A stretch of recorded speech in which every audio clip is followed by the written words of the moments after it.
ಮಾವಿನ ತೋಪಲಿ ಸಾವಿರ ಕಾಯಿ ಆರಿಸಬೇಕು ನೀನೊಂದ. ಮಾವಿನ ತೋಪಲಿ ಸಾವಿರ ಕಾಯಿ ಆರಿಸಬೇಕು ನೀನೊಂದ.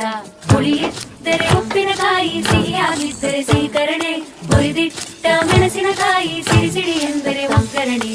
ಮಾವಿನ ತೋಪಲಿ ಸಾವಿರ ಕಾಯಿ ಆರಿಸಬೇಕು ನೀನೊಂದ.